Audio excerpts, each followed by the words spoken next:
on y va. On a 50 minutes, donc on ne va pas perdre une seconde. Bonjour à toutes, bonjour à tous. Bonjour. Alors on est ici pour parler du management 3.0 au service d'un bar topless, épisode 2. On va commencer peut-être simplement par remercier les sponsors que vous voyez ici, autant que les organisateurs de cette édition 2021. Donc merci à vous, merci à eux. Et puis on va peut-être commencer par se présenter. Pas mal. Je vais commencer par moi. Donc, je m'appelle Aurélie Robert, je travaille chez Concerto depuis 6 ans et je suis coach agile. Donc, j'accompagne des équipes, des organisations, des managers. L'idée est de mettre en place des modèles qui sont basés sur le collaboratif et le participatif. Et je suis également facilitatrice autour de l'expérience utilisateur. Donc, j'accompagne les entreprises à se tourner vers les utilisateurs et toute la facilitation qui va autour. Et je suis également certifiée Management 3.0, ce sont les outils que j'utilise au quotidien et c'est ce qui nous amène à vous le présenter aujourd'hui. Voilà, et pour ma part, c'est Axel Vilchalan, comme c'est écrit, et puis je suis coach organisationnel également. Donc, comme Aurélie, j'accompagne des entités, des organisations, des entreprises ou des personnes vers une transformation d'organisation. On parle de transformation agile, transformation managériale également, qui m'amène à utiliser forcément des techniques et des outils du management 3.0. Je suis président de Canopy Conseil et puis également je suis certifié, voire certifiant management 3.0 entre guillemets. Voilà, et ce qui nous amène ici, c'est tout simplement une histoire qu'on va vous raconter, vous allez voir, qui dure en gros 40 minutes. On va se laisser un petit peu de temps pour pouvoir prendre vos questions en fait, à la fin de cette jolie histoire. On va se laisser au moins 10 minutes, je pense, pour pouvoir répondre comme ça à un maximum de questions. Et je vous présente Jürgen Appelo, vous voyez ici, qui de temps en temps m'est comparé comme on me demande si c'est mon père ou mon frère. Bon, alors non, il n'y a aucune relation parenté. Voilà, c'est plutôt, à mon sens, le badass un petit peu des transformations quand on parle de management, et qui a écrit plusieurs bouquins, dont celui-ci que vous connaissez certainement, en fait, qui a un répertoire d'outils et de techniques avec finalement des applications, des contextes un peu différents. On parle de théorie, on parle d'application, donc à travers ce Management 3.0 Workout par Jürgen Appelo. On va aujourd'hui parler de certains outils qui sont justement cités dans cet ouvrage. Et pour ce faire, on va utiliser une petite histoire. Cette histoire est une pure fiction, on l'a complètement imaginée. On a pris nos retours d'expérience, les différentes choses qu'on a pu voir en entreprise, et on les a injectées dans cette histoire. Et puis, pour donner du corps, on s'est également renseigné sur les différents business models que vous allez parcourir au travers de cette incroyable histoire, et que vous avez peut-être déjà vu lors de l'épisode 1. Si vous n'avez pas vu l'épisode 1, pas de panique, on va vous faire un résumé, et les histoires sont vraiment très différentes. Donc ne paniquez pas, inutile de sortir de la salle. Cette histoire fictive, donc, elle est relativement simple, avec peu de protagonistes, mais elle est aussi polyvalente. C'est ce qui fait finalement son attrait. Sous différents angles, vous allez pouvoir trouver des ponts avec des organisations, des entreprises que vous connaissez peut-être bien. Toujours est-il que voilà, ce caractère polymorphe nous permet d'adresser pas mal de sujets en termes managériels qu'il est intéressant de développer, et notamment en utilisant des outils du management 3.0. Cette histoire, parce qu'on parle de topless, etc., elle est un petit peu décalée et on imagine en fait que ça permet de cristalliser, de donner en fait un effet concret, mais aussi un petit support fun qui permettra peut-être plus facilement d'ancrer toutes les pratiques ou toutes les postures ou tous les outils qu'on va explorer aujourd'hui. Elle est également caricaturale, cette histoire, parce qu'on va pouvoir tirer les extrêmes en fait, des comportements des uns et des autres, encore plus d'ailleurs sur le premier épisode que vous pouvez retrouver en vidéo.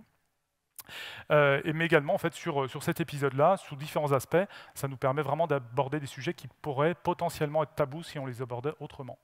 Donc finalement, cette histoire-là, sous pas mal d'aspects, on espère qu'elle permettra d'expliciter, de rendre tangible finalement ces différents outils. Voilà, entre le côté vraiment théorique d'une conférence et puis un retour d'expérience très précis sur un contexte, on se situe un peu entre les deux et on espère que ça vous apportera beaucoup. Voilà, donc j'ai mélangé les slides. Et on va enfiler enfin nos costumes, tout simplement de scène. C'est parti. Donc vous inquiétez pas si on fait un petit peu d'acting. On commence par le premier chapitre, un résumé des épisodes précédents. Du coup, j'ai l'immense plaisir de vous présenter Fridolin. Alors, pour ceux qui connaissent, du coup, c'est le manager héros de notre premier épisode. Et lors du premier épisode, on a accompagné Fridolin dans un moment difficile de sa vie où il a perdu son oncle Karl, qui est mort accidentellement, les pieds dans le ciment, au fond de la Seine. Et du coup, Fridolin a hérité du bar de l'oncle Karl, qui était un bar topless, le Nibar Bar. Alors du coup, Fridolin a découvert cet incroyable bar. Donc vous voyez ici l'ambiance incroyable avec une équipe complètement démobilisée et puis une ambiance plutôt glauque. Et au travers du Management 3.0, ils ont pu, avec l'aide de l'équipe, relever la barre du Nibar Bar. J'adore ce jeu de mots. Je l'ai trouvé, il est un peu pourri, mais je suis désolée, j'aime bien le faire. Ils ont du coup changé le business model du bar topless pour un business model plutôt strip club. Et pour ça, Fridolin s'est associé à l'équipe. Il s'est vraiment appuyé sur l'équipe parce qu'en fait, il ne connaissait pas le business model d'un bar. C'est quelque chose qu'il n'avait jamais tenu. Donc, il avait besoin de s'appuyer sur l'équipe pour vraiment profiter de leurs compétences. Et puis également, c'était dans ses valeurs managériales de vraiment engager, embarquer cette équipe et de pouvoir justement aller avec cette équipe vers un nouveau business model. Et du coup, ensemble, ils ont réinventé ce modèle, ce Nibar Bar version strip club. Mais ça ne s'est pas fait par magie. Il y a eu des hauts, il y a eu des bas. Vous aurez pu le voir dans l'épisode 1 si vous pouvez le regarder. Ça n'a pas été magique. Et pour ça, ils se sont fait aider d'un coach agile, Marc-Henri Defrahan, qui était un coach à la retraite et qui était un habitué du bar. Il habitait pas très loin. Du coup, Marc-Henri Defrahan, le coach, leur a présenté différents outils qui leur ont justement permis de pouvoir rajouter du collaboratif au sein de leur équipe, ce qu'ils avaient un peu perdu quand Karl était le manager de l'équipe d'Unibar Bar. Ils ont utilisé pour ça plusieurs outils et pratiques, les personal maps, pour pouvoir mieux se connaître et créer une connivence entre les personnes du groupe.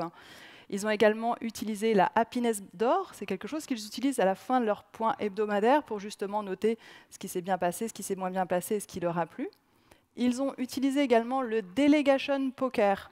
Comme Fridolin était très novice sur pas mal de missions à accomplir pour la gestion d'un bar, et bien, du coup, il avait souhaité déléguer à l'équipe et l'équipe était contente de prendre cette responsabilité, du coup, de pouvoir s'engager un peu plus dans l'évolution du bar. Ils ont également fait des Exploration Days pour identifier un nouveau business model et sortir de ce bar topless qui finalement ne convenait plus à tout le monde. Et c'est comme ça qu'ils ont pu inventer ce modèle de strip club. Et puis enfin, changement de business model, des nouvelles compétences qu'il faut acquérir, mais lesquelles? Et pour les savoir lesquelles, ils ont fait du coup une matrice des compétences qui leur a permis de savoir qui on a besoin de recruter ou qui on a besoin de faire monter en compétences en fonction de ce qui était présent dans l'équipe. Donc voilà, plein d'outils et pratiques qu'ils ont pu déjà découvrir lors du premier épisode avec l'aide de leur coach agile. Et on enchaîne tout de suite avec le chapitre numéro 2. Ah ben, ça commence bien. Donc avec le modèle strip club par rapport au modèle topless, ils ont du coup renoué avec le côté intérêt financier, donc avec des finances qui sont redevenues plutôt dans le positif. Par contre, comme vous le savez, ils ont été confrontés, comme beaucoup, comme tous d'ailleurs, à cet incroyable Covid. Et qui dit Covid, dit fermeture du strip club, au moins temporairement. Mais ça a aussi provoqué une opportunité pour eux. En fait, le restaurant qui était juste à côté, finalement, a cessé son activité et libérait son local. Une opportunité dont tout de suite s'est saisie l'équipe. Vous l'avez vu, ils ont déjà changé de business model, ils ont mis en place pas mal d'outils du management 3.0. C'est une équipe qui aime bien bouger. Du coup, ils saisissent cette opportunité et ils ont décidé de faire, pour le monde tambour, un cabaret. Nouveau concept, du coup, en profitant de cette extension de locaux. Donc de Nibar Bar, ils sont passés à Nibaret, donc Nibar Bar plus cabaret, Nibaret. Donc un nouveau nom, un nouveau concept, un cabaret, 6 nouveaux membres dans l'équipe, en plus des 5 déjà existants. Et après 6 mois de travaux, on les retrouve le soir de l'ouverture, le jour J, avec cette nouvelle équipe. Donc on voit les 5 membres de l'équipe et puis les 6 autres qui se sont rajoutés à cette incroyable équipe du Nibaret Cabaret. Comme ils avaient déjà fait connaissance avec les outils du management 3.0, ils les ont réutilisés. Ils étaient plutôt satisfaits de ces outils. Ils ont refait des personal maps pour recréer la connivence entre tous les membres de l'équipe. Ils continuent à faire la happiness d'or à la fin de leur point hebdomadaire. Et puis, ils ont refait le Delegation Poker avec l'ensemble des nouveaux venus. Et voilà, ils sont partis sur ce nouveau concept après le jour d'ouverture. Mais rapidement, des tensions surviennent entre les membres de l'ancienne équipe et de la nouvelle équipe. De plus en plus régulièrement, que ce soit les soirs quand il y a les clients ou même pour la préparation avant que les clients arrivent, il y a des tensions au sein des différents membres de l'équipe. Et là, Fridolin, il commence un peu à paniquer. Il a déjà vu ça quand il est arrivé sur le Topless ou sur le bar Topless où l'équipe ne s'entendait pas très bien. Il commence à paniquer. Il se dit, non, je ne veux pas revivre ça. Qu'est-ce que je peux faire? Et là, du coup, il se dit, je vais rappeler Marc-Henri Defraon, notre coach. Il aura sûrement une idée pour nous aider. Alors le coach, bien sûr, qui traîne toujours dans les, dans les bons coins, est ici depuis quelques jours. Il revient de vacances pour s'éloigner, où il s'était éloigné en fait, de ce fameux virus, et reprend connaissance un petit peu avec l'équipe, ces nouveaux changements qu'il y a eu au sein de cette équipe, et bien sûr du concept qui l'accompagne. Alors, ce qu'il évoque tout simplement, c'est que pour savoir ce qui se passe en bien ou justement un petit peu à améliorer, l'idée c'est peut-être d'observer pour pouvoir mieux comprendre. Et c'est ce qu'il va faire, il va regarder les différents ateliers, les différents rituels qui sont menés par l'équipe, comme ça au jour le jour. Et ce qu'observe le coach, c'est un atelier qui vraiment accumule énormément de tensions. C'est le moment où tous les membres de l'équipe répartissent les pourboires qu'il y a eu dans la soirée. Là, vous voyez, c'est Jean-Jean, un des serveurs, qui n'est pas du tout d'accord pour partager ses pourboires de la soirée avec Sophie. Il a couru partout ce soir-là, la salle était comble, et c'était extrêmement dur pour lui de subvenir aux besoins des différents clients. Donc du coup, il n'a pas envie de partager ses pourboires. Et puis à côté, Sophie, qui est une personne ancestrale de l'ancienne équipe, qui est un petit peu en salle, qui fait le service, mais qui va aussi faire toute la communication, tout le marketing autour du Nibaret, eh bien, elle estime qu'elle a aussi droit à une partie de ses pourboires, parce que si la salle est aussi pleine, c'est aussi grâce à son travail. Donc voilà, ils n'arrivent pas à se mettre d'accord, et à chaque fois qu'ils font ce travail de partage des pourboires toutes les semaines, eh bien, c'est toujours très compliqué entre les personnes de l'ancienne équipe, de la nouvelle équipe, et du coup, c'est toujours la foire d'empoigne. Est-ce que du coup, vous avez une solution pour ça? Est-ce que le coach a une solution pour ça? Le coach a souvent une solution et un avis sur tout, mais en l'occurrence ici, la pratique qu'on utilise depuis tout à l'heure, c'est le mérite money. Le mérite money, selon le constat du coach, c'est vraiment la chose qui ici, en tout cas, cristallise le plus de tension. Donc c'est le sujet qu'ils vont adresser en premier pour essayer de l'affiner ou de le revoir. Le mérite money, pour rappel, c'est tout simplement, ça part du postulat suivant, c'est que finalement le manager d'une équipe, ici Fridolin à gauche, n'est pas nécessairement la meilleure personne pour évaluer la performance globale de l'équipe. Et donc si on parle d'une répartition d'une prime ou de pourboire, peut-être que les objectifs qu'il fixe risquent de favoriser l'individualisme ou la compétition plutôt que l'entraide et la collaboration. Donc l'idée, c'est de renverser un peu la vapeur et de faire en sorte que chaque membre de l'équipe puisse s'auto-évaluer sur l'effort, le mérite ou l'atteinte du résultat en fait, de telle ou telle personne, de ses collaborateurs, afin peut-être de trouver la meilleure répartition possible. Et pour ce faire, c'est pas trop dur. L'idée, c'est de se répartir un certain nombre de points fictifs, ou des cacahuètes si vous voulez, qu'ils vont en fait, comme ça, en live, se donner sur des actions qu'ils jugent être finalement bénéfiques pour le groupe. Donc ici, on a Lucas, par exemple, qui va donner au fur et à mesure de la semaine ou du mois, les différents points au sein de l'équipe, ici Max et Juliette, et finalement, ils se sont accordés, bien sûr, sur des prismes communs pour pouvoir se faire ces répartitions-là.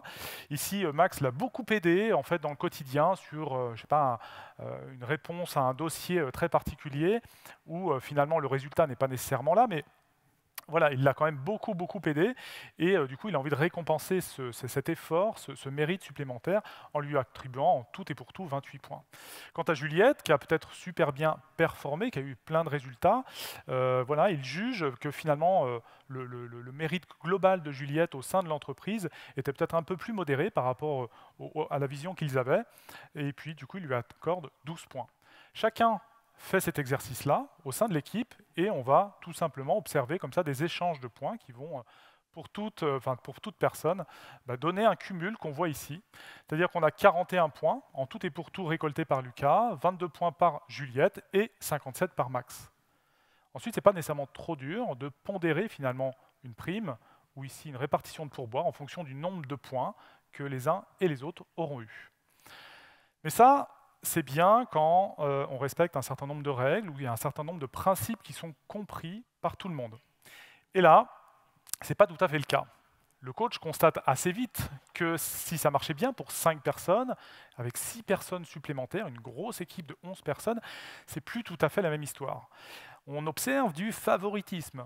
L'ancienne équipe a tendance à se favoriser elle-même. Je te donne 20 points, tu m'en donnes 20.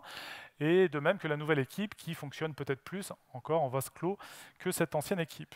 Et puis, chacun a sa vision presque des choses, de ce qui est du mérite, tout simplement, entre là aussi l'ancienne équipe et les nouveaux qui sont arrivés. Du coup, ça amène des tensions, des crispations, et puis d'autant plus qu'on observe depuis quelques jours des comportements qui sont clairement hors de propos, comme tu me files 10 points, je te file 10 points. Vous voyez que là, on commence à avoir des alliances, des jeux un peu politiques qui sont tout à fait en dehors de l'esprit qu'essaye de véhiculer le mérite-monnaie. Le mérite-monnaie a la vertu, peut-être première, déjà, de reconnaître le travail, qu'il soit teinté de résultats ou pas, de chaque collaborateur. Et c'est ce que rappelle le coach. C'est pas si simple que ça, surtout quand on parle d'argent, de faire les choses bien, mais rappelez-vous, le mérite-monnaie permet déjà de récompenser finalement les actions ou les efforts qui permettent de faire avancer toute l'entreprise. Donc peut-être que dans un premier temps, on pourrait juste essayer de se dire merci ou en tout cas de reconnaître le travail de l'un et de l'autre. Et pour ça, je vous propose un outil qui est assez connu, qui paraît très simple, qui s'appelle les Kudo Cards. Les Kudo Cards, comment ça marche ? Vous écrivez bêtement un petit mot pour dire merci à telle personne qui vous a aidé ou qui finalement a eu un superbe résultat sur un sujet, ou pourquoi pas, qui a contribué à une bonne ambiance d'équipe en ramenant des croissants le matin, tout bêtement. Et vous allez, ou pas le signer, vous allez dire merci à telle personne pour telle action, vous allez le mettre dans une boîte, ici une Kudo Box, et puis à intervalles réguliers, vous allez ouvrir cette boîte-là et lire comme ça à voix haute, devant tout le monde, les différents kudos, les différents remerciements qui ont été adressés à l'équipe. Ça paraît désuet, ça paraît un peu bisounours, mais bizarrement, ça contribue à la bonne ambiance de l'équipe et à mieux comprendre quels sont les bons comportements qui sont appréciés par l'équipe. Côté Nibaré, ça donne quoi ? Effectivement, l'équipe du Nibaré, elle est un peu interloquée, assez dubitative sur cette pratique. Alors, ils sont contents d'arrêter le mérite-monnaie parce que finalement, les tensions étaient vraiment trop importantes et ça commençait vraiment à démotiver l'équipe. Là, ils trouvent que c'est vraiment un peu trop bisounours. Mais Fridolin, lui, il y croit énormément. Fridolin, c'est un manager qui a réellement envie qu'il y ait une bonne ambiance dans son équipe et de renforcer tous les comportements positifs qu'il peut observer. Du coup, lui, il trouve que c'est un outil génial. Pour une fois, il peut exprimer tout ce qu'il pense sur les autres. Et du coup, il va remplir comme ça énormément de cartes, rapidement suivi par Juliette, qui est également très très empathique et qui aime bien justement pouvoir aussi récompenser les bons mots, les blagues, les personnes qui du coup mettent de l'ambiance dans cette équipe. Et du coup, toutes les semaines, ils ouvrent cette Kudo Box et puis les messages sont de plus en plus nombreux.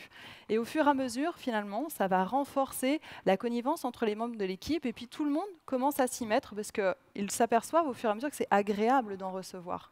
Que justement, quand on est remercié comme ça pour un geste gratuit, c'est très agréable. Et du coup, chacun a envie de participer et de soi-même pouvoir distribuer justement des choses aux autres collaborateurs. Donc si au début c'était un petit peu froid, finalement l'engouement est plutôt positif et au fur et à mesure des semaines, la boîte est de plus en plus pleine. Et côté pourboire, du coup, ils ont arrêté. Dans l'urgence, Fridolin propose du coup de mettre en place une prime pour les soirées exceptionnelles, pour que toutes les personnes, y compris celles qui ne sont pas en direct avec le client et qui n'ont pas de pourboire, puissent justement bénéficier des salles qui sont plutôt pleines. Donc c'est un échec. L'équipe est un peu frustrée de ne pas avoir réussi à pouvoir justement collaborativement pouvoir partager leurs bénéfices, mais en même temps ça crée tellement de tensions qu'ils sont aussi contents de pouvoir arrêter sur cette pratique. Donc avec l'aide du coach, ils se disent on va partir sur les Kudo et puis quand on sera prêt, quand on aura trouvé un système qui nous convient, on remettra en place le système de partage collaboratif des primes et des pourboires. Autre chose qu'observe le coach, comme vous l'avez vu sur l'image du début, c'est qu'en fait, on a deux équipes en une. On a l'ancienne équipe donc, qui est ici, avec les personnes qui sont très proches, qui sont tassées un peu dans un coin. Et puis, on a la nouvelle équipe, enfin, les nouveaux arrivants, qui sont un peu plus loin et qui sont très espacés. Donc on n'observe pas ce côté d'une équipe qu'aurait voulu Fridolin et que veulent tous les membres de l'équipe. S'ils ont, ils ont intégré le Nibaret, c'est justement pour ressentir ce côté collectif et se lancer ensemble dans cette aventure de cabaret. Est-ce que le coach, du coup, a un système pour rassembler cette équipe et d'en faire qu'une au lieu de deux? Alors oui, créer une ambiance d'équipe et faire en sorte que ces deux équipes ne forment qu'une seule équipe, disons que ça ne se décrète pas comme ça. Il n'y a pas un outil magique qui va permettre finalement de faire une forte connivence entre tous ces membres d'équipe et une forte confiance, une envie de travailler ensemble. Néanmoins, peut-être que dans un premier temps, l'idée serait peut-être de s'aligner sur ce que l'on veut voir de cette organisation, de cette équipe. Et pour ça, je vous propose les Value Stories. C'est un outil, là aussi, du management 3.0 qui vous invite à, individuellement, dans un premier temps, exprimer quelles seraient les valeurs que vous aimeriez voir émaner en fait, de cette organisation. D'accord? Vous connaissez les valeurs, hein, confiance, transparence, etc. C'est très bien. Sauf que là, on va vous demander en plus de donner un exemple concret, vécu, réel, tangible de cette valeur que vous essayez d'exprimer. Si on parle de qualité, pour certains, ça veut dire une ponctualité à toute épreuve, et pour d'autres, ça va être une excellence dans l'écoute du client et aller jusqu'au bout de toutes ses demandes. Vous voyez bien que ce n'est pas tout à fait la même notion de qualité. Si vous donnez un exemple, ça donne beaucoup plus de corps et on s'aligne beaucoup plus sur ce que vous entendez par qualité. Donc, dans un premier temps, vous allez exprimer vos valeurs. Chaque personne d'une équipe va exprimer ses valeurs qu'elle aimerait encore une fois voir émaner. Vous l'agrémentez d'un exemple. Et ensuite, dans un deuxième temps, vous allez faire une shortlist de ce qui finalement ressort le plus ou ce qui nous permet ensemble finalement de s'accorder sur ce que l'on aimerait voir émaner là aussi de cette organisation. Et bien sûr, vous allez garder un exemple ou en créer un nouveau qui permet réellement de donner un aspect tangible sur telle ou telle valeur qui ressort du groupe. Et on peut imaginer que si tout le monde s'accorde sur ces valeurs-là, avec des exemples précis, ça amène beaucoup plus une vision commune, une envie ensemble d'atteindre cet objectif, et finalement les propositions de l'un et de l'autre, autant que les idées, autant que les solutions qui accompagneraient des problèmes, ont beaucoup plus de chances, avec cette vision partagée, d'aboutir à quelque chose qui parle à tout le monde. Donc côté Nibaret, je serais curieux de voir ce que ça donne. Eh bien, si la mise en place des Kudo Cards a été un peu compliquée, c'était assez dubitatif. Pour cet atelier, pour le coup, ça a reçu un engouement hyper important. Ils avaient fait les personal maps avant, donc ils se connaissaient, mais effectivement, au cours de cet atelier, ils peuvent vraiment partager toutes les expériences qu'ils ont eues avant. Et puis, ce sont des personnes, les anciennes équipes notamment, qui sont hyper moteurs. Ils ont réellement envie que ce Nibaret perdure et un business vraiment hyper important. C'est une nouvelle aventure pour tout l'ensemble de l'équipe et c'est quelque chose qu'ils ont vraiment envie de propulser le plus loin possible. Du coup, quand on leur demande finalement c'est quoi les valeurs que vous voulez incarner au quotidien, c'est quelque chose qui est alors un peu compliqué, mais du coup avec la partie des exemples, tout de suite ça devient plus concret. Et du coup ils se lancent très facilement dans cette pratique et ils ont plaisir à partager avec les autres les expériences qu'ils ont eues ou les idées qu'ils ont pour demain. Et ils arrivent à s'accorder comme ça. Donc au début, chacun met, comme le coach leur a proposé, chacun propose les valeurs qu'il voulait incarner au cours du Nibaret, et puis les exemples pour les illustrer. Et finalement, l'équipe a décidé d'en retenir 4. Le bonheur, la surprise, le glamour, on est dans un cabaret, et le professionnalisme. Vous voyez que ce sont des concepts qui ne sont pas faciles à partager. C'est difficile de s'aligner, par exemple, sur le bonheur. Comment on peut le représenter? Et du coup, les exemples pour illustrer ces différents concepts sont extrêmement intéressants et permettent justement à l'ensemble de l'équipe de s'aligner dessus.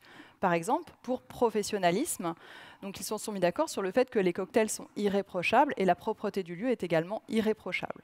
Un alignement qui est très facile. Ils avaient tous des exemples similaires à trouver au milieu de ce qui était proposé. Par contre, sur le côté glamour, s'ils étaient d'accord sur la valeur, l'exemple pour l'incarner était plus compliqué. Ils avaient tous mis des choses un peu différentes, mais qui faisaient débat. Et du coup, ils décident ensemble de trouver un exemple qui l'illustre et sur lequel ils sont capables de se mettre d'accord. Et ils en trouvent un, c'est comme Scarlett Johansson, donc la star hollywoodienne.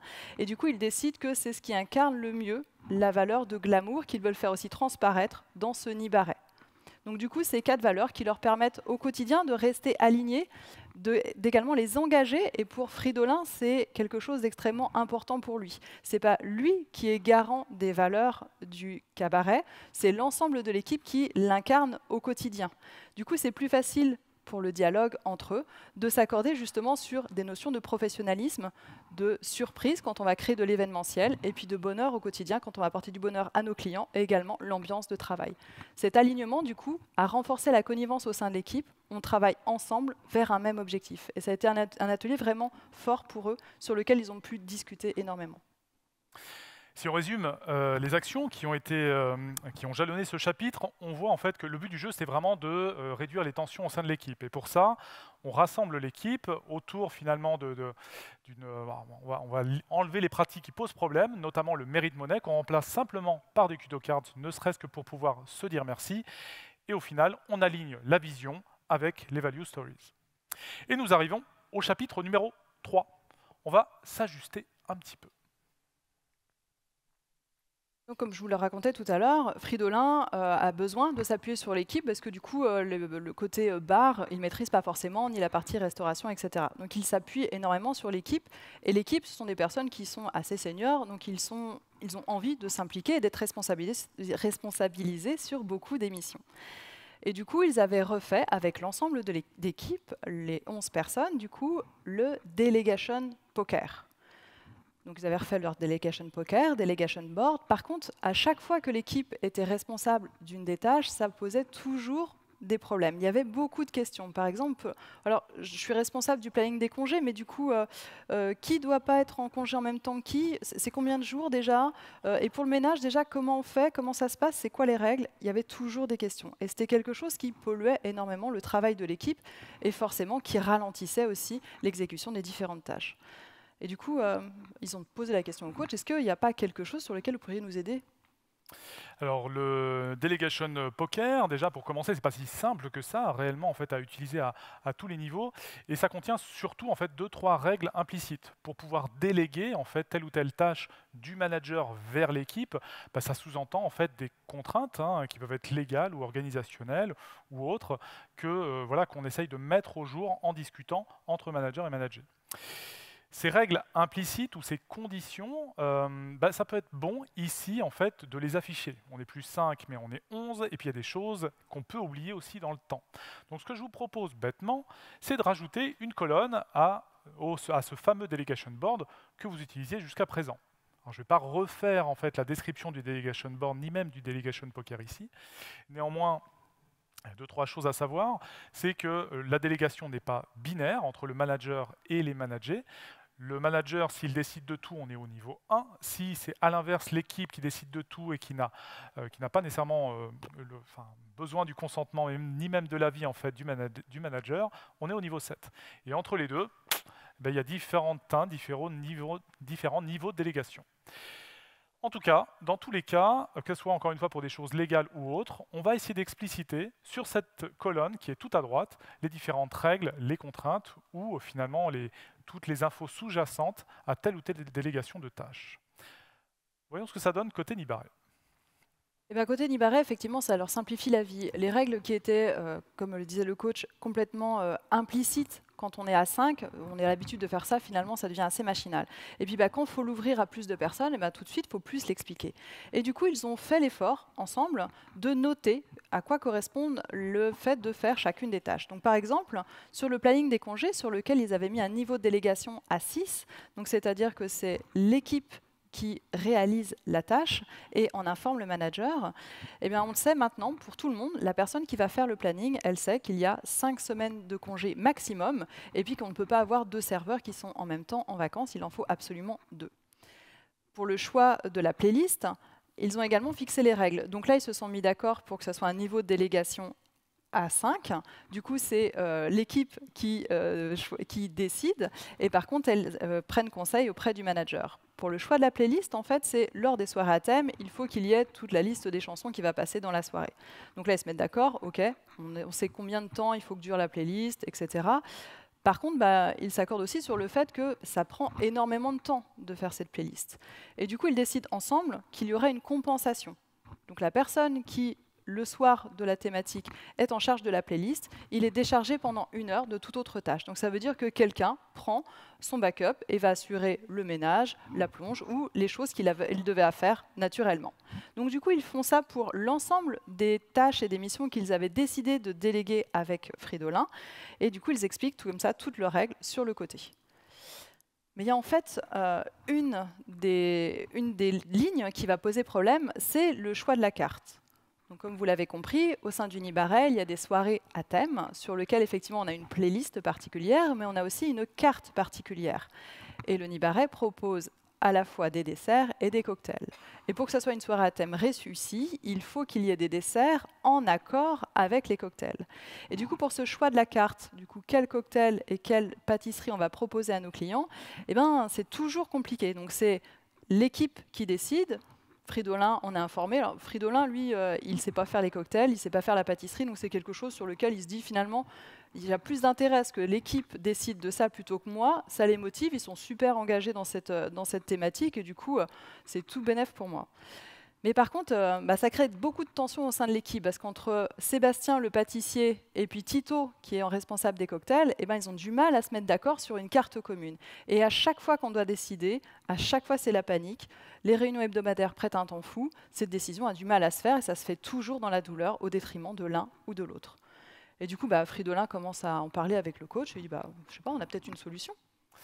Alors on a une solution évidemment parce que sur tous ces sujets qui sont vraiment à la charge de l'équipe pour pouvoir essayer de s'organiser entre elles, des fois c'est pas si simple que ça. Il n'y a plus une personne pour pouvoir essayer de trancher ou de décider en fait au sein de cette sous-équipe, de ces managers sur telle ou telle action. Donc le but du jeu, ça va être de faciliter les prises de décision et pour ça, il propose tout simplement un outil qui s'appelle les Team Decision Cards.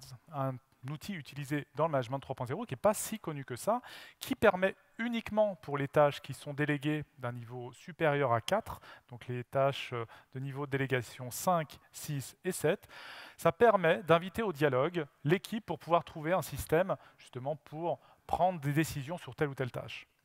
Il y a 5 cartes. La première, c'est All, c'est-à-dire que l'équipe, si elle décide ensemble que ça va être ce mode de décision qui doit être inhérent à telle ou telle action, doit nécessairement à l'unanimité être d'accord pour prendre tel chemin plutôt que tel autre.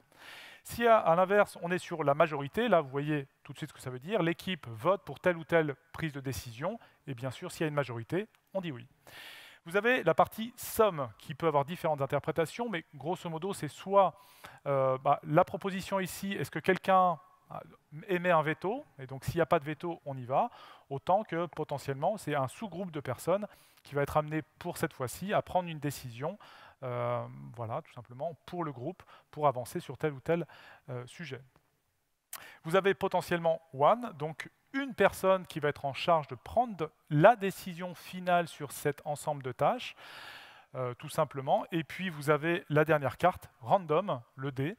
Et ici, si on décide d'appliquer cette carte-là, ça veut dire que probablement, c'est des choses qui vont soit être tirées au sort. Allez, qui va être décideur parce qu'on n'arrive pas à se mettre d'accord, on lance un dé, ou pourquoi pas, en fait, trouver un autre système, là aussi, avec un côté aléatoire, fun, et ça dépend du contexte.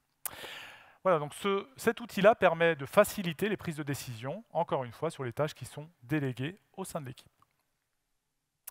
Côté Nibaret.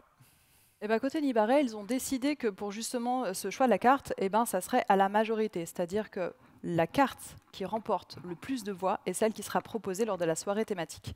Et du coup, ils ont décidé que toutes les personnes dans l'équipe peuvent proposer une carte. Et alors, la première fois qu'ils l'ont fait, en fait, la carte qui a eu le plus la majorité, c'est la carte proposée par Juliette, qui est une des danseuses. Et alors là, du coup, Tito et Sébastien, du coup, notre barman et notre pâtissier, ont réalisé qu'en fait, à force d'avoir des conflits, du coup, ils se sont fait piquer la vedette, alors que c'est eux qui ont plus la compétence et qui devraient proposer quelque chose qui est justement, normalement, qui a le succès et qui devrait remporter la majorité. Et du coup, ça les a finalement obligés, ça leur a fait réaliser qu'ils avaient tout intérêt à travailler ensemble pour proposer une carte qui, justement, arriverait à avoir la majorité pour que, du coup, leurs idées communes, mises en commun, puissent justement remporter le plein suffrage et arriver à proposer ensemble une carte en commun. Donc effectivement, cet outil a permis de simplifier la prise de décision dans l'équipe, à la fois pour du coup, Sébastien et Tito, mais également pour tous les membres de l'équipe qui subissaient cette pression que 2 personnes avaient entre elles. Et puis ça a permis aussi de rappeler le pourquoi on travaille ensemble et de comment on va prendre cette décision ensemble. Donc cet outil finalement leur a réellement permis de prendre conscience des intérêts de chacun à prendre des décisions ensemble et comment ce jeu politique s'organisait au sein de l'équipe. Donc c'était plutôt un atelier qu'ils ont apprécié et qui leur permet au quotidien de simplifier leur mode de communication. On résume ce qui vient de se passer sur ce chapitre. Le but du jeu, c'était de revoir les prises de décision, les délégations au sein même de l'équipe. Donc on a adapté le Delegation Poker en rajoutant une fameuse colonne pour définir les différentes règles du jeu qui les accompagnent, et on a utilisé le Team Decision Cards pour faciliter la prise de décision au sein des tâches déléguées. Et on arrive au chapitre numéro 4, la pérennisation. Jeu d'acteur incroyable. Donc vous vous souvenez de cette photo, on l'a montrée déjà plusieurs fois, c'est la photo à l'ouverture, le jour J, donc avec ce côté 2 équipes en une. Le coach en avait marre de voir cette photo affichée partout et du coup il propose à l'équipe de reprendre une photo. Et voici ce que ça donne après quelques semaines et l'intervention du coach. Une équipe où on a du mal à voir la différence entre les anciens et les nouveaux, ils sont vraiment tous mélangés, et puis cette proximité physique qui révèle justement une connivence importante entre les membres de l'équipe. Donc on voit vraiment qu'on a une seule équipe, et on voit également qu'il y a du partage, et on est vraiment sur une équipe qui va travailler ensemble et qui va avoir plaisir à se retrouver et communiquer. Question pour le coach. Alors le coach est très content évidemment de voir ça, bien sûr, c'est très sympathique en fait de voir une équipe comme ça qui a une meilleure connivence, qui s'entend bien entre elles, mais comme toute équipe, comme tout système qu'on qualifie de complexe, ce qui marche un jour ne marche pas nécessairement toujours. Le but du jeu, c'est peut-être de garder un œil constant sur finalement ce qui aujourd'hui marche, ce qui permet de faire en sorte qu'il y ait une bonne connivence, une bonne entente dans cette équipe, et puis de continuer à améliorer là aussi ce qui peut-être demain pourrait être encore mieux si toutefois on acceptait de le regarder. Donc là, on propose un exercice, ou du moins un outil que vous connaissez peut-être, qui s'appelle la Celebration Grid. Celebration Grid, donc la grille de célébration en français, ça consiste tout simplement à prendre un mur, voire un grand mur, et vous allez dessiner quelque chose qui ressemble à ça, que je vais essayer de vous expliquer, en vue finalement de pérenniser encore une fois ce qui marche bien, et puis d'adresser les petites choses qui grattent encore un peu. L'idée, ça va être d'écrire sur des post-it en continu tous les succès autant que les échecs que vous allez rencontrer avec votre équipe. Donc en haut, vous allez mettre les différents succès rencontrés et en bas, les différents échecs. Le but du jeu, ça sera in fine à intervalles réguliers, par exemple toutes les 2 semaines ou tous les mois, à l'image d'une rétro, d'essayer de faire le constat de ce qui a bien marché, de ce qui a moins bien marché, et puis d'apprendre finalement de tous ces constats en vue de créer des actions soit pour pérenniser ou soit pour améliorer, encore une fois, les différents sujets. Je vais essayer d'expliciter maintenant les différentes colonnes qui sont visibles ici. La première, c'est mistake, erreur. Donc en français, vous faites peut-être de temps en temps des erreurs. En tout cas, si vous en faites, l'idée, ça va être de la marquer directement sur un post-it. Par exemple, j'ai envoyé un mail que je pensais être mon meilleur ami, avec plein de blagues, et malheureusement, c'était un client. Bon, ça arrive, et très souvent, vous en conviendrez, ça amène une sorte d'échec, c'est-à-dire que ce n'était pas le registre de blagues qui était apprécié du côté client, ça fait baisser votre crédibilité, ce n'est pas nécessairement génial. En tout cas, c'est une erreur qui souvent amène des échecs. Bon, après, il y a une petite proportion de chance, petite, pour que finalement, ça soit un succès, et auquel cas, le post-it, vous pourrez le marquer en haut. Finalement, le client a apprécié votre humour, ça a renforcé vos liens entre lui et vous. Voilà, encore une fois, c'est moins probable, mais ça peut arriver. Voilà, donc ça, c'est la colonne des échecs. Vous avez également la colonne des expérimentations. Là, c'est un tout autre rapport. Vous avez autant de chances d'avoir des succès que des échecs. Une expérimentation, c'est quelque chose que vous voulez, donc vous ne connaissez pas la teneur du résultat. L'idée, c'est bien d'expérimenter.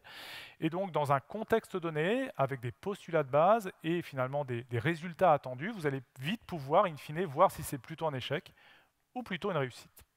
Donc, autant de place pour la partie succès en haut que la partie échec en bas. Et au final, les practices, c'est-à-dire les bonnes pratiques que vous avez dans votre société, A priori, si vous les respectez, vous avez pas mal de chances que ça soit des succès. Comme par exemple, je fais relire avant d'envoyer un devis à un client très important, ce devis à mon chef. Vous voyez, ça c'est une bonne pratique qu'on essaye systématiquement de respecter.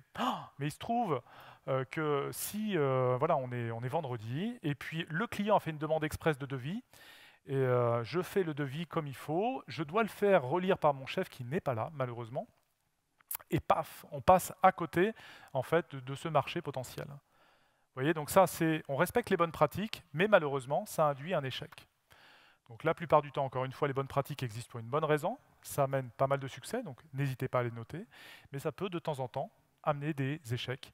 Et donc là, ça sera dans la partie du bas. L'idée, bien sûr, c'est au final de capitaliser. Hop, je vais aller un peu vite, tac. Et donc à intervalles réguliers, donc encore une fois, toutes les 2 semaines ou tous les mois, encore une fois à l'image d'une rétrospective, vous allez regrouper l'équipe et voir ce que vous avez appris. C'est ça l'important, que ce soit des échecs ou des réussites, on s'en fiche un peu. L'idée, c'est vraiment d'apprendre et d'en tirer des conclusions et pourquoi pas des actions pour mieux faire encore la prochaine fois. Et côté Nibarret, je serais curieux de voir comment ça a fonctionné. Et ben après la présentation de cet outil par le coach, l'équipe est un peu perplexe. Ça paraît un peu compliqué, il y a beaucoup de choses. Et puis bon, ça leur parle pas vraiment le côté bonne pratique ou le côté erreur. Bon, ils n'ont pas vraiment des process hyper tranchés. Par contre, quelque chose qui leur parle bien, c'est le côté échec et succès. Donc du coup, ils décident de faire plus simple en discutant avec le coach et puis de faire finalement 2 colonnes, cette colonne échec et succès. Puis régulièrement, ils font le tri entre ces différentes choses lors de leur point hebdomadaire et puis ils voient ce qu'ils apprennent de leurs différents échecs et succès. Mais il y a une colonne qui les intéressait bien, c'est la colonne expérimentation. Bon, on l'a vu, hein, c'est une équipe qui expérimente beaucoup. Ils ont déjà changé 2 fois de business model et ils ont encore plein d'idées dans leur tête. Et du coup, il leur fallait quelque chose d'un peu plus costaud pour la partie expérimentation et carrément un workflow pour leur permettre justement de pouvoir avoir un management de leur innovation. Et du coup, en discutant avec le coach, il leur propose de mettre en place un popcorn flow, donc qui n'est pas un outil du management 3.0, mais que le coach trouvait intéressant de leur proposer et qui correspondait vraiment à leurs besoins. Du coup, ce qu'ils ont mis en place, c'est un workflow justement pour gérer leur innovation au sein de ce Nibarret. Il y a du coup leur backlog d'idées qu'ils alimentent extrêmement régulièrement. Il y a une colonne où ils indiquent les expérimentations à mener pour justement pouvoir valider ou invalider leurs idées, voir si c'est une bonne idée ou pas. Ils suivent les expérimentations qu'ils ont en cours. Ils veillent à ce qu'il n'y en ait pas trop en même temps pour qu'on n'expérimente pas plein de choses et qu'on ne sache plus à qui on doit le succès, à qui on doit l'échec. Et puis enfin, ils ont la partie résultat où ils cochent. Est-ce que l'idée qu'ils ont testée, l'expérimentation, est un succès ou est-ce que c'est un échec? Et à partir de ça, comme c'est indiqué, soit ça va donner des nouvelles idées, donc des succès qui donnent éventuellement des nouvelles idées, ou des échecs qui donnent des nouvelles idées d'expérimentation. Et puis également, ça va leur permettre d'apprendre énormément de choses. Et du coup, ça tombe bien, parce que cette équipe a énormément d'idées. Là, ils ont vu que c'était complètement possible de changer de business model. Ils sont partis d'un bar topless, ils en ont fait un strip club et maintenant un cabaret. Ils ont vu aussi que c'était complètement possible de partir d'une petite équipe et de l'agrandir. Oui, ça demande des outils, des pratiques, de se poser le temps, de prendre du temps pour justement poser le collectif et avancer ensemble, mais ils ont vu que tout était possible. Et ça leur ouvre beaucoup de pistes et des nouvelles idées. Par exemple, si on ouvrait une franchise, voire plusieurs, mais ça, c'est une autre histoire. Et peut-être un épisode 3, qui sait, de cette version de Management 3.0 appliqué à un bar topless. En tout cas, il nous reste à vous remercier d'avoir écouté en fait, tout au long de cette magnifique histoire. Merci. Merci beaucoup. On va remercier aussi spécifiquement Estelle Cossard, du coup, qui nous a fait les illustrations de la présentation 1 et de ce 2e épisode, et qui fait partie de l'agence web Concerto. Voilà. Et puis maintenant, on va vous dire, on va faire un merci global et on va prendre vos questions. Donc avec Aurélien qui se fera un plaisir de courir comme ça parmi tout le monde pour pouvoir vous apporter un micro. Est-ce que vous avez des questions sur ce qu'on a vu, sur éventuellement des pratiques que vous avez pu expérimenter, que vous aimeriez expérimenter côté réel? Dites-nous tout. On a combien de temps, Aurélien? 4 minutes. Oh, Et n'hésitez pas à nous mettre des choses au niveau du rôti express et nous faire des retours sur ce que vous avez apprécié ou pas apprécié. N'hésitez pas. On est très preneurs justement pour s'améliorer. Tant qu'à faire. Alors vas-y, on t'écoute. Je ne sais pas si ça marche. Bon. Sur les cartes de décision, oui. Je les ai déjà utilisées. Je me suis posé une question en les regardant là. J'ai vu que dans vos cartes de décision, il y avait Fridolin, le manager. Ah. Et en haut à gauche, je me suis posé la question du coup, est-ce qu'il doit être dans ces dedans? Non, il ne doit pas y être. Non, il n'est pas dedans. Non. Encore une fois, les cartes de décision, c'est uniquement pour l'équipe. Voilà, pour l'équipe. Justement, c'est pour ça que je me suis posé la question. Nickel, merci. Oui, on a repris le visuel, hein, c'est ça la question. En fait, on a mis une petite tête et on a pris celle de Fridolin. Mais en l'occurrence, le manager n'intervient pas dans ce jeu des Team Decision Cards. Les Team Decision Cards, c'est vraiment pour l'équipe, en dehors du manager, qu'elle définisse comment elle va prendre ensemble la décision collective, du coup, et avec les différents modes de décision collective qui peut exister.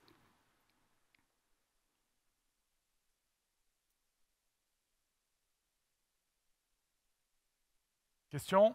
Non? Ah. Oui. C'était Merci juste pour Aurélien. faire courir Aurélien, bravo. Bravo Franz. Profitons-en pour le faire bouger un peu. Effectivement, vous avez donné l'illustration d'une réaction un petit peu perplexe devant le Celebration Grid. Est-ce que c'est issu d'un retour d'expérience ? Oui. Oui, plusieurs fois en fait, on voit déjà à l'image de ce qu'on explique ici, en fait, c'est quand même assez. La première fois qu'on regarde cette grille, c'est pas nécessairement ultra lisible dans un premier temps. Et puis en plus, il va falloir l'alimenter. Et comme toute pratique, en général, du management 3.0 ou ailleurs, souvent ça demande un temps avant de voir les effets.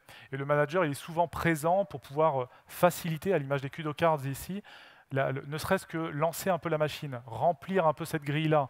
Typiquement, voilà. Donc, le plus simple c'est, le mieux c'est, dans un premier temps peut-être, avant d'être étoffé par la suite. Voilà, quelque chose de trop compliqué, ça amène un mur tout simplement trop grand pour être franchi. Et quand on ne comprend pas totalement un exercice, on n'a pas tout de suite envie de s'y plier et d'en voir les plus-values, quoi. Donc l'idée c'est peut-être de simplifier. Et la colonne erreur, du coup, mistake, est toujours un peu compliquée parce que du coup, il faut avouer qu'on a fait une erreur, qu'on n'a pas suivi les bonnes pratiques. Et dans certaines équipes, le côté droit à l'erreur ou justement d'avouer qu'on n'a pas fait dans les règles de l'art, c'est des fois un peu compliqué. Donc de gommer ce côté-là quand c'est pas encore acquis ce droit à l'erreur, c'est aussi plus simple de mettre juste succès et puis réussite, succès et échec. C'est beaucoup plus simple et ça permet aussi de pouvoir profiter du coup des enseignements sans avoir réellement à typer est-ce que tu as suivi une bonne pratique ou pas, etc. Donc c'est des fois un peu plus simple. Mais après, c'est intéressant de quand même reproposer après le côté Celebrations Grid qui permet justement à l'équipe de voir où est-ce qu'elle en est et de savoir si c'était une expérimentation. Donc on était vraiment dans le cadre de l'expérimentation ou est-ce qu'on était vraiment dans une bonne pratique. Ça permet vraiment à l'équipe de progresser sur la façon dont elle travaille ensemble et la façon dont elle processe les choses. Moi, j'irais même plus loin, c'est-à-dire qu'on est en France aussi où l'échec n'est pas nécessairement bien vu. Donc parler d'erreur ou même d'échec, quelle que soit en fait la colonne dans laquelle on va mettre, c'est pas si simple que ça. Donc autant que ça soit simple, on peut même mettre des règles en place du style je veux voir en tant que manager autant d'échecs que de réussites. C'est tout bête, mais en fait comme ça on a essayé de lister ce qu'on a peut-être un peu loupé aussi globalement, quoi. Les bonnes pratiques aussi, autre exemple. Ce qui est issu des bonnes pratiques, c'est tellement rentré dans les mœurs qu'on ne remarque même plus que c'est une bonne pratique. Donc on n'a plus nécessairement l'occasion de le mettre sur une réussite. Donc l'idée, encore une fois, c'est de faire en sorte que ça lance la machine. Donc tout le monde voit l'intérêt d'ajouter les échecs et les réussites dans un milieu sécurisé afin d'apprendre. Donc ici, ça se matérialise par le plus simple c'est, le plus facile ça sera à remplir, et c'est souvent ce qui se passe aussi dans les entreprises. Voilà. Mais c'est intéressant, le popcorn flow, je ne sais pas si vous connaissez, c'est très ludique, très simple à regarder, mais ça favorise vraiment l'expérimentation, c'est des cycles très rapides. Voilà, et c'est ce qui est intéressant aussi à voir avec cette Celebration Grid, c'est que l'expérimentation est au cœur finalement de tout ce qu'on doit essayer de mener en termes managériels ou d'ailleurs sur d'autres sujets pour réellement s'améliorer. Il ne faut jamais arrêter d'essayer des choses, que ce soit encore une fois des échecs ou des réussites. Et donc ça le rend explicite. C'est vraiment la force de cet élément central. Et justement, n'hésitez pas à tester ces pratiques. On ne peut pas échouer. Au pire, voilà, ça ne fonctionne pas comme vous vouliez, mais ce n'est pas dramatique. Par contre, l'intérêt, c'est que vraiment, ça sollicite la discussion au sein des équipes. Un delegation poker, l'idée n'est pas forcément d'arriver sur la délégation full à l'équipe. Ce n'est pas l'objectif. L'objectif, c'est de finalement se dire, moi, en tant que manager, quel est mon rôle? Et je suis OK, légitime sur certaines tâches, et l'équipe me rend légitime en mettant sur du 1, 2, 3. Ou alors, l'équipe a envie de prendre cette responsabilité. Donc, c'est vraiment un échange. Et c'est ce que propose le management 3.0. Ce n'est pas tout vers le manager ou tout vers l'équipe, c'est vraiment l'échange de c'est quoi ton rôle de manager et c'est quoi mon rôle de manager. Donc c'est vraiment ce deal qu'on va essayer d'avoir. Donc n'hésitez pas à tester justement ces outils, modifiez-les si vous avez des problématiques, des contraintes, simplifiez-les, mais en tout cas testez. Voilà, ça va être des aventuriers, des outils du management, des Indiana Jones du management. Je crois qu'on va s'arrêter sur cette magnifique métaphore. Merci encore une fois Merci à beaucoup. toutes et à tous. Et bonne soirée.